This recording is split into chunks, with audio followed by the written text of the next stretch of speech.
আসসালামু আলাইকুম রহমতুল্লাহি ওয়া বারাকাতুহু। আজকে একটা বিষয় নিয়ে আলোচনা করার জন্য এই ভিডিওটি তৈরি করেছিলাম, অর্থাৎ মুসলিমদের সোশ্যাল মিডিয়া নিয়ে কিছু আলোচনা করার জন্য আজকে হাজির হওয়া। আসলে অত্যন্ত দুঃখ এবং ভারাক্রান্তর সাথে বলতে হয় যে আমরা মুসলিমদের কোনো ধরনের সোশ্যাল মিডিয়া নেই, কোনো প্ল্যাটফর্ম নাই। আমাদেরকে সম্পূর্ণ প্রযুক্তিগত দিক থেকে ইহুদি খ্রিস্টানদের উপর নির্ভর করতে হয়, যার কারণে আমরা তাদের কাছে এবং তাদের সীমাবদ্ধতার ভিতরে থাকতে হয় আমাদেরকে। সর্বোপরি আমরা প্রতিটা দিক থেকে আর্থিক, সামাজিক, রাষ্ট্রীয়ভাবে, সামরিক দিক থেকে মুসলমানরা আজকে কোণঠাসা হয়ে পড়েছে। মিডিয়ার এই তথ্য সন্ত্রাসের যুগেও আমরা ইহুদি খ্রিস্টানদের দ্বারস্থ হতে হয়। আমরা চাইলেই কোনো একটা মিডিয়া তৈরি করতে পারতাম, কিন্তু আমরা পারতেছি না। যখনই আমরা কোনো একটা মিডিয়া তৈরি করার চিন্তা ফিকির এবং উদ্ভাবনের পিছনে হাঁটতে শুরু করি, তখন আমাদের দিকে বিভিন্ন প্রশ্নের জর্জিত করে আমাদেরকে প্রশ্নবিদ্ধ করা হয়। আমাদের হাঁটি হাঁটি পায়ের মধ্যে শিকল বন্দি করে রেখে দেওয়া হয়, বিভিন্ন প্রশ্নের সম্মুখীন করে। চাইলেও আমরা পারতেছি না একটা সোশ্যাল মিডিয়া, সোশ্যাল প্ল্যাটফর্ম তৈরি করতে। কিন্তু যখনই চেষ্টা করেছি তখনই বাধার সম্মুখীন হয়েছিলাম। আমাদের মুসলিম যুবকরা যখনই চেষ্টা করেছিল তখনই বিভিন্ন দিক থেকে তাদের উপর মানসিক হ্যারাসমেন্টের শিকার হয়েছে, আক্রমণাত্মক শিকার হয়েছে। সাম্প্রতিক আমাদের দুজন মুসলিম ভাই হেদায় নামক একটা সফটওয়্যার তৈরি করেছিল, যা সম্পূর্ণ ফেসবুকের আদলে, ফেসবুকের সিস্টেমে, এবং বরং তা বলা যায় ফেসবুক থেকে আরও উন্নত, আরও স্বচ্ছ, পরিষ্কার, পরিচ্ছন্ন, ফিতনামুক্ত।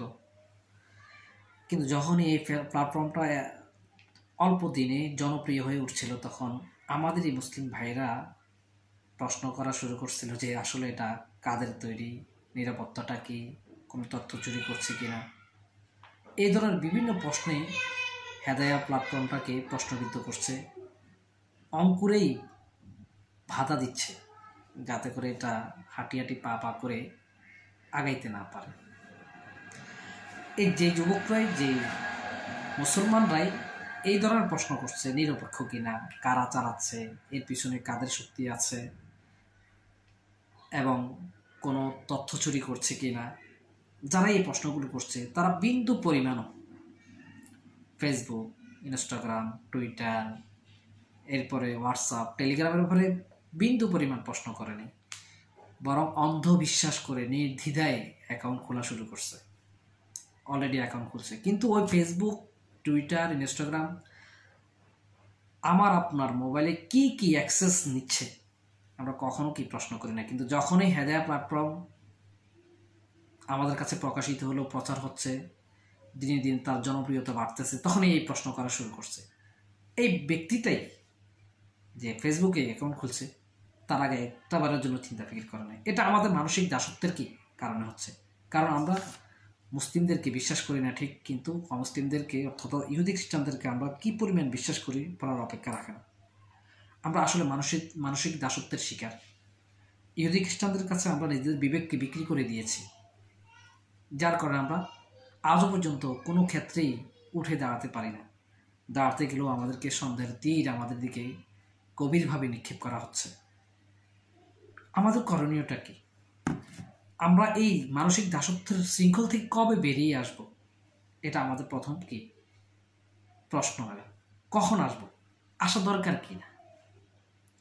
এটা আমি আমার যতজন ভিউ আছে, অর্থাৎ দেখবে আমার এই ভিডিওটা, আমি প্রত্যেকের কাছে এই প্রশ্নটা রাখলাম। কবে আমরা বেরিয়ে আসব মানসিক এই দাসত্বের শৃঙ্খল থেকে? কবে আমরা ইহুদি খ্রিস্টানদের মানসিকতার থেকে আমরা কি মুক্তি পাব? আমি প্রত্যেকের কাছে এই প্রশ্নটা রাখলাম। যারা এই প্ল্যাটফর্মকে তৈরি করছে আমরা তাদেরকে স্বাগত জানাই, সাধুবাদ জানাই। তাদেরকে বলবো আপনারা ওলামায়ে কেরামদের সাথে যোগাযোগ করেন, কথা বলেন এবং তাদের থেকে পরামর্শ নেন। আপনাদের প্রধান কাজ ছিল সেলিব্রিটি ওলামায়ে কেরাম যারা ভাইরাল, ইনাদের সাথে যোগাযোগ করা। এই প্রত্যেক ওলামায়ে কেরাম যদি যারা সেলিব্রিটি তথা ভাইরাল তারা যদি একযোগে ফেসবুক থেকে চলে আসে আমাদের হেদায়া প্ল্যাটফর্ম, তাহলে নিশ্চিত নির্ঘাত ফেসবুকের ধস আমার কাছে মনে হয় বাংলাদেশে এটা ধস পড়বে। প্রত্যেক ব্যক্তি, আমি নাম ধরে বলছি না, সেলিব্রিটি যেসব মাওলানা ওলামায়ে কেরাম আছেন ওনারা যদি বলেন, ওনাদের ফেসবুকে হাজার হাজার ফলোয়ার আছে, উনি একটা পোস্ট করলো যে আজকে থেকে আমরা ইহুদি খ্রিস্টানদের মালিকানাধীন কোনো প্ল্যাটফর্ম ইউজ করব না, আমি চলে আসছি, আপনিও চলে আসেন হেদায়া প্ল্যাটফর্ম, দেখবেন রাতারাতি অনেকে চলে আসবে। উনি যদি শুধু এতটুকু বলে যে আমি আর কখনো ফেসবুকে ঢুকবো না, আমার প্রত্যেকটা বয়ান, প্রত্যেকটা আলোচনা, প্রত্যেকটা ভিডিও আপনি হেদায়া প্ল্যাটফর্মে পাবেন। যদি আমরা মুসলমানদেরকে ফলো করতে পারি, জানতে পারি, বুঝতে পারি, তাহলে আমরা হেদায়াতে চলে আসি। প্রত্যেক ভাইরাল এবং সেলিব্রিটি ওলামায়ে কেরাম যদি এই কথাটা বলেন, হাজার হাজার ফলোয়াররা নিশ্চিত চলে আসবে, কোনো সন্দেহ নাই। আমি হেদায়া প্ল্যাটফর্মের যারা আছেন, জড়িত আছেন, ওনাদেরকে বলবো আপনার ওলামায়ে কেরামদের সাথে কথা বলেন, ওনারা চলে আসুক। আপনার হাজার হাজার ফলোয়ার মায়া ছাড়তে পারবেন না,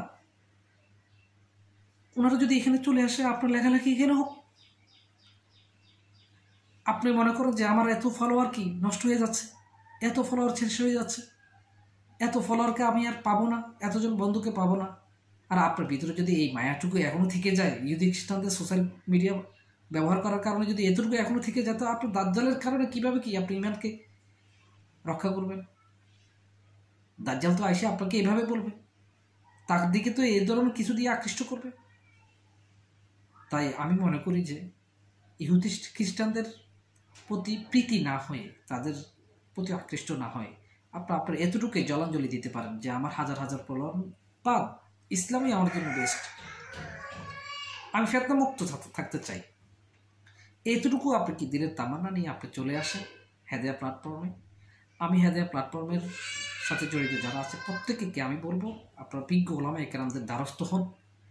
আপনারা কিছু ওলামায়ে কেরামদের অ্যাকাউন্ট তৈরি করছেন, এটা স্বীকার করছেন, অথচ ওনারা জানে না।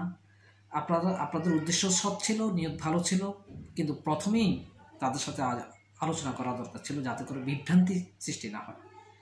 আর আমি হেদায়া প্ল্যাটফর্মের সাথে যারা আছেন তাদেরকে বলবো, যারা অর্থাৎ ইউজার আছেন তাদেরকে বলবো, দেখেন হেদায়া প্ল্যাটফর্ম অ্যাক্সেস যতটুকু নেয় তার চেয়ে বেশি নেয় টুইটার, ইনস্টাগ্রাম, ফেসবুক, এরা সবচেয়ে বেশি নেয়। হেদায়া প্ল্যাটফর্ম এরকম অ্যাক্সেস নেয় না, যতটুকু প্রয়োজন ততটুকু নিচ্ছে। আপনি যদি হেদায়া প্ল্যাটফর্মের ব্যাপারে এই ধরনের প্রশ্ন করেন, তাহলে ফেসবুকের ব্যাপারে কেন আপনি প্রশ্ন করলেন না? টুইটারের ব্যাপারে, হোয়াটসঅ্যাপের ব্যাপারে, টেলিগ্রামের ব্যাপারে কেন প্রশ্ন করলেন না? আপনার মানসিকতা এত নিচু হলো কীভাবে? আসো আপনার প্রত্যেকেই ফেসবুক ছেড়ে আমরা হেদায়া প্ল্যাটফর্মে চলে আসি, দেখবেন ইনশাল্লাহ আমাদের এই হেদায়া প্ল্যাটফর্ম একসময় খুব জনপ্রিয়তা হবে, খুব আমরা মার্কেটিং করব। আমি আরও বলবো যে আপনারা প্রত্যেকটা ব্যক্তিকে আপনার আত্মীয় স্বজন যারা আছে তাদেরকে বলেন, তাদেরকে লিঙ্ক দেন, তাদেরকে অ্যাড করাই দেন, ফেসবুক ছেড়ে দেন, আমরা আর পাচ্ছি না। আপনি এখান থেকে গাজার মুসলমানদের প্রতি সহানুভূতি দেখাতে গিয়ে আপনারা তাদের পণ্য বর্জন করতেছেন, অথচ তাদের সোশ্যাল মিডিয়া ঠিকই ইউজ করতেছেন। আপনার বিবেকটা কতটুকু? আপনার নির্বুদ্ধতা কোন জায়গায়? নির্বুদ্ধিতা কোথায়? আপনি আসুন আমরা একযোগে প্রত্যেকে ফেসবুক ছেড়ে দিয়ে হেদায়া প্ল্যাটফর্মে চলে আসে। আমি এই ভিডিওটা করেছি শুধুমাত্র বিবেকের দায়বদ্ধতার কারণ থেকে, বিবেকের দায়বদ্ধতার জায়গা থেকে করেছি। হেদায়া প্ল্যাটফর্ম আমাকে বলে নাই যে আপনি একটা ভিডিও করেন, অথবা তারা আমাকে কোনো ধরনের কোনো অর্থায়নও করেনি, মূলত নিজের বিবেকের দায়বদ্ধতার জায়গা থেকেই ভিডিওটা করা। আশা করি সকলে বুঝবেন। আপনারা সম্ভব হলে এই ভিডিওটা ছড়িয়ে দেন প্রত্যেকের কাছে ওলামায়ে কেরাম, যাতে করে এই হেদায়া প্ল্যাটফর্মে চলে আসে। সেলিব্রিটি ওলামায়ে কেরাম তাদের ফলোয়ারদেরকে বলবে চলে আসতে, ইনশাল্লাহ আমরা এগিয়ে যাব, আমাদের দরকার এগিয়ে যাওয়ার। হেদায়া প্ল্যাটফর্ম মাত্র নতুন, অনেক ত্রুটি বিচ্যুতি এখনও আছে, মাত্র 2 জন কাজ করতেছে, অনেক কাজের দরকার আছে। কমেন্টস ডিলিট করা যায় না, এডিট করা যায় না, আরও বিভিন্ন ঝামেলা আছে। এগুলো ইনশাল্লাহ সলভ হয়ে যাবে। ওনারা তো মাত্র 2 জন, বিশাল এক প্ল্যাটফর্ম নিয়ে ওনারা মাত্র 2 জন কাজ করতেছে। আমরা যারা বিভিন্নভাবে বিভিন্ন সব মানে প্রশ্ন করতেছি, এটা হচ্ছে না কেন, ওটা হচ্ছে না কেন, এটা হওয়া ভালো হলে ওটা হওয়া ভালো হবে, এগুলো সব ঠিক হয়ে যাবে ইনশাল্লাহ। ফেসবুকের শুরু যেমন কেমন ছিল, শিশু বয়স খুব একবারেই খুব মানে কাঁচা ছিল ফেসবুকের, আস্তে আস্তে এটা ডেভেলপ হতে হতে এই পর্যন্ত আসছে আজকে। ঠিক হেদায়া প্ল্যাটফর্ম কিন্তু অল্প দিনেই, এত অল্প সময়ে এত ইউজার হবে, হেদায়া প্ল্যাটফর্মে যারা ছিল তারা কল্পনাও করতে পারে না যে এত দ্রুত ভাইরাল হবে, এত দ্রুত ইউজার পাবে। ইনশাল্লাহ একদিন এটা কি এগিয়ে যাবে। আমরা সবাই সাথে থাকি, সবাই আমরা সহযোগিতা করি, সকলেই আমরা ঐক্যবদ্ধ থাকি, ইনশাল্লাহ আমরা এগিয়ে যেতে পারবো। আসসালামু আলাইকুম রহমতুল্লাহ।